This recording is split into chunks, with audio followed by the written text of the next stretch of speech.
Hey yo guys, what is up? I hope you're having an awesome day. So today I'm going to be giving you my reasoning on why the older Forza Horizon games are better than the modern ones. And for this video, I am going to be calling Forza Horizon 3 an older Forza Horizon game. There is an argument that is controversial if it is more modern or if it's more old. I think it's more of an older game, but for those people who think it's modern, I can see why, since it was only 2016 and it's got some modern features in it.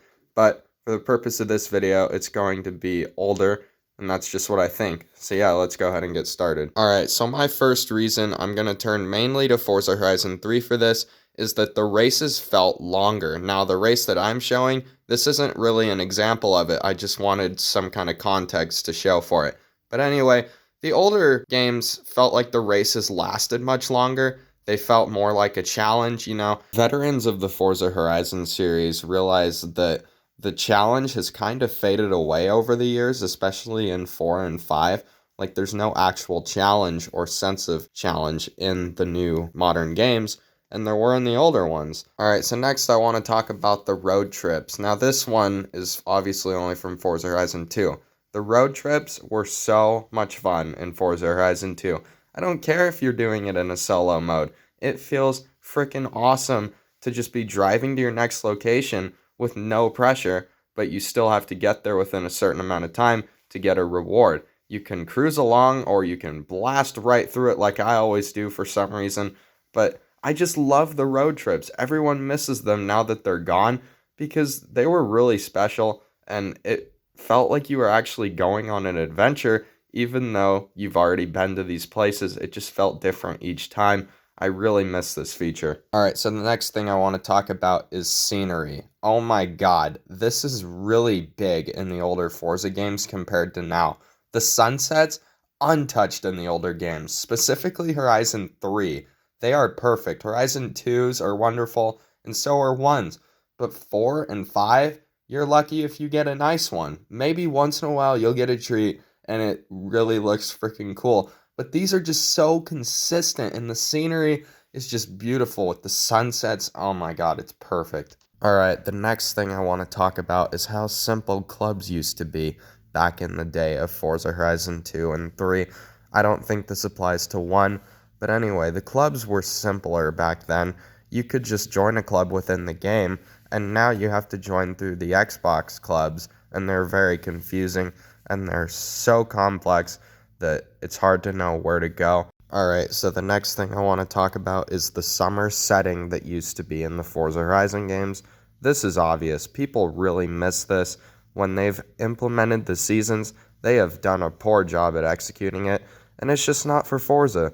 Forza should really go back to that summer-themed, really fun racing times where everyone was looking forward to seeing some racing in the summer instead of this all year round thing. Because where's the speciality in that? Alright, the next thing I have is the music. Oh my god, the music in the Forza games now is nothing compared to what it used to be back in the good old days. Oh my god, having that EDM music as you roar by the ocean side in Forza Horizon 2, or the amazing pop in Australia, or that hard rock in Colorado, whatever it is, it's just way better than the trash they had in 4, and 5 has been a little better, but it's still nothing compared to what it was. Alright, so the next thing I have is the locations. What sounds better to you guys? Colorado, Germany and France, and Australia, or Britain and Mexico? To me, the first three sound way better than the last two. Britain is boring, and Forza Horizon 5's map was overhyped as very diverse, and it's so boring now, and there's nothing ever happening other than putting some decorations up once in a while. Alright, so this next reason is huge, and that's no glitches in the older Forza Horizon games. Oh my god, this has got to be the most obvious thing between 4 and 5 and 1 and 2 and 3, because there are no glitches in 1 and 2 or 3, but in 4 and 5, oh my god, it's just a glitch fest. Here's why. The developers have gone down the path of every other game studio in the last 5 or 6 years, and they're all about making money now.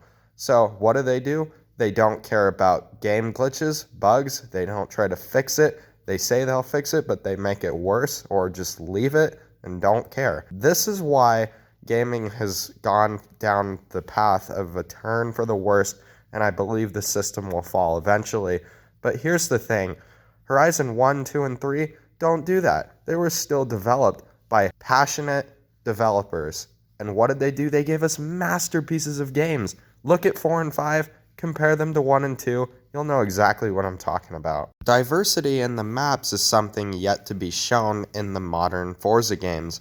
But guess what? The older games have you covered. Take a look at 1 and 2 and 3, compare them to 4 and 5, drive around the map, see how boring 4 and 5 are, and then go to 1 and 2 and 3, which are older games with so much charm to them that there's so much diversity you can see very clearly. And this is a key to making a quality racing game. So the new Playground game developers, whatever planet they came from, need to take note of this. Alright, so the next thing I want to talk about is the sense of progression in the older Forza games. Because, oh my god, is there ever a difference between 1 and 2 and 4 and 5. 3 is kind of in the middle between has progression and kind of doesn't have progression. In some people's minds, I kind of think it has progression. But anyway, 1 and 2 and 3 have way better progression systems than 4. 5 picked it up a little bit. It had a solid campaign, especially for a AAA gaming title nowadays. It got a pretty good campaign, but it still should have more. Every game, if it's in a series, should get better than the last one. 5 is an improvement from 4, but it isn't from like 3 and 2, in my opinion. Alright, so the next thing is the sense of speed that has disappeared from the modern Forza Horizon games. So take a look at this. Take a look at 1 sense of speed, 2 sense of speed, 3s, then 4s, then 5s. What do you think is better, 1, 2, and 3, or 4 and 5? Oh wait, it's obvious. It's already 1, 2, and 3. You don't even have to think about it, because back then, they would actually put in the effort to make you feel like you're going 200 miles an hour. And then in these games, it makes you just feel like you're going for a nice cruise in your little Toyota Supra, just going 200 casually, and you're not worried about anything. No, in the older Forza games, if you were to go 200, you would actually feel like you're going 200. Alright, so the next thing is the awards party, and this is in Horizon 2. Tell me this does not sound fun to you. You drive from the last leg of your very fun road trip over to the Horizon Festival to celebrate your success, and you get some downtime before your next road trip. Does this not sound cool to you? You get the spotlight of your victories or not getting your victories if you're very bad at the game. And then what I like to do is after I go to the awards party, I like to go over and buy a few new cars maybe with my very hard-earned cash in the game. Because back then it was harder and kind of a fun challenge to earn $1 million. Now it's just handed to you. Doesn't this sound fun to you guys? We need this back. Alright, so the final thing I want to talk about is the online multiplayer aspect of Horizon 2 and 3 compared to 4 and 5. This doesn't apply to Horizon 1 anymore because the game is from 2012, and I never see people on the Horizon multiplayer on that game. But anyway, the thing with Horizon 2 and 3 that separates from 4 and 5 multiplayer-wise is server stability, because back then it was actually possible. Now, they are just so buggy, and everyone just glitches in and out of the map. It's super annoying. The thing with Horizon 2 and 3, they didn't do that. Oh my god, it's almost like gaming has gone down the turn for the worst. Alright guys, that is every single reason that I could think of that I brought together in one video to show you that the older Forza Horizon games are better than the modern ones. I will make a part 2 to this sort of little mini-series where I will tell you what the newer games do better than the old ones, despite them being inferior to the older ones. Anyway, thank you all so much for watching. Like this video if you enjoyed it. Subscribe if you like this kind of content. Share this channel with your friends if you think they would enjoy this type of content. Join my Discord servers, link in description. And yeah, I will see you all in the next video. Goodbye.